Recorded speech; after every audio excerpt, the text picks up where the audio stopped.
Saat ini, jika kita mencermati bahwa kehidupan di gereja semakin terpengaruh oleh dunia, bukannya gereja yang menggarami dan menerangi dunia, tetapi gereja semakin terbawa ke arah kehidupan duniawi yang penuh hedonisme, penuh dengan gaya hidup dunia yang mereka semakin menonjolkan harta sebagai satu tolak ukur kesuksesan.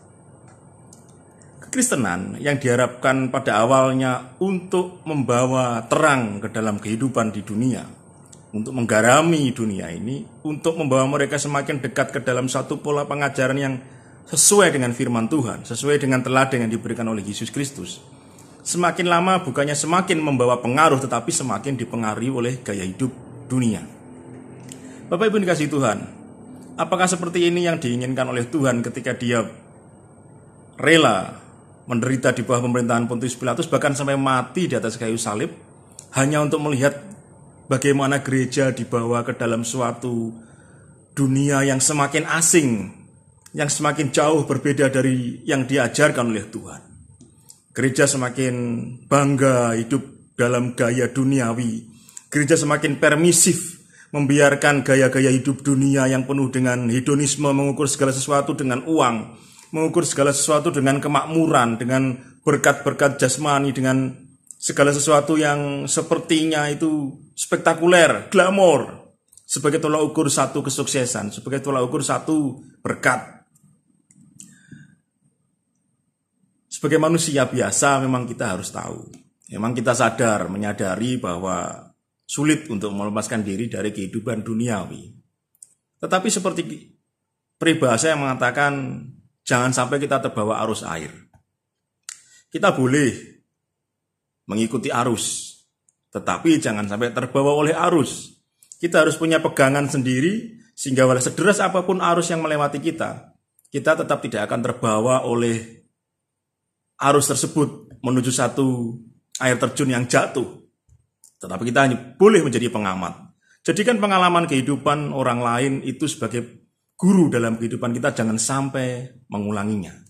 Bapak Ibu dikasih Tuhan, seperti yang dikatakan oleh Rasul Yohanes di dalam Injil Yohanes 13 ayat 13 yang mengatakan seperti ini, kamu menyebut aku guru dan Tuhan, dan katamu itu tepat, sebab memang akulah guru dan Tuhan. Bapak Ibu dikasih Tuhan, ini perkataan Tuhan Yesus, yang Dia membenarkan perkataan yang menyebut bahwa Dia adalah guru dan Tuhan.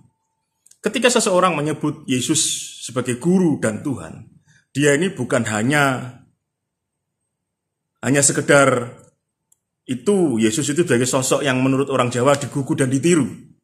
Tetapi di dalam penyebutan ini terdapat satu makna bahwa ketika dia menyebut Yesus sebagai guru dan Tuhan, dia harus meneladani seluruh kehidupannya.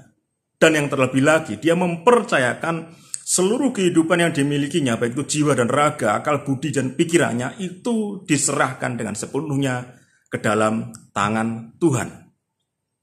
Yesus memang guru, tetapi terlebih lagi Yesus juga adalah Tuhan, juru selamat satu-satunya.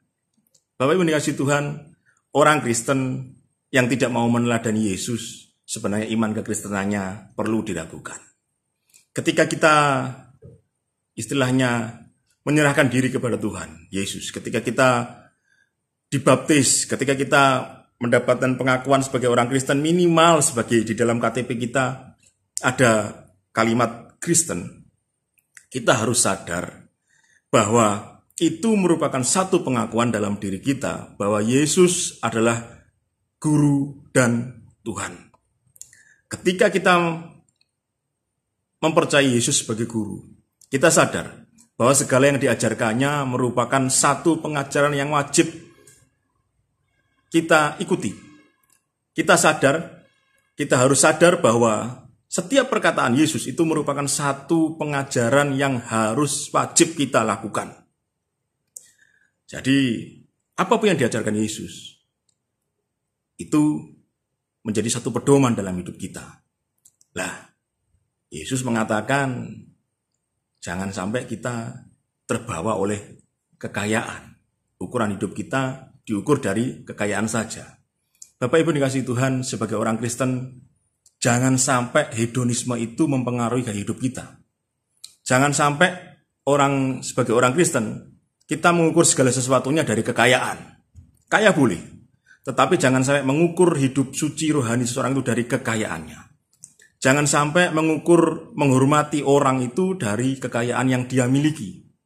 Lah, bagaimana jika gereja seperti ini harus diingatkan. Gereja yang mengukur segala sesuatu dari ukuran kekayaan duniawi itu harus diingatkan.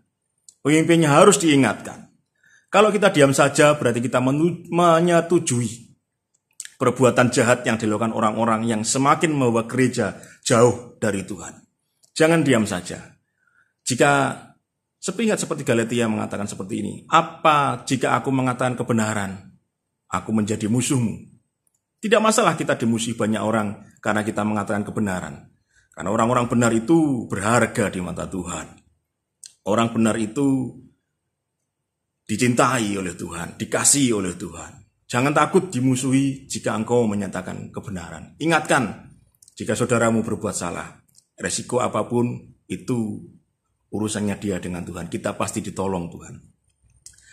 Nah, yang kedua, ketika kita mengakui Yesus sebagai Tuhan, berarti kita beriman, mempercayakan seluruh hidup kita kepadanya, bahwa segala sesuatu yang kita lakukan itu ada dalam tangan Tuhan.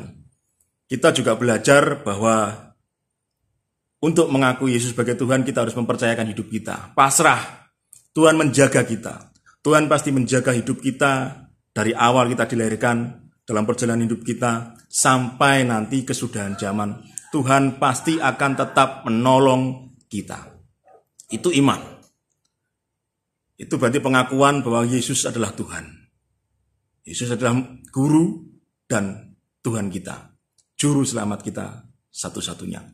Menjadi murid yang sejati berarti mengakui Yesus Tuhan sebagai juru selamat dan mengikuti teladannya, bahkan sampai apapun yang dilakukannya harus kita teladani. Jangan sampai kita kehilangan satu iota pun dari perkataan Yesus, dari tindakan Yesus. Saya tidak akan memperpanjang Bapak Ibu. Kiranya Tuhan memberkati kita, menguatkan iman kita untuk kita melangkah bersama dalam Tuhan Yesus Kristus sampai kesudahan zaman. Selamat malam, Tuhan memberkati kita sekalian.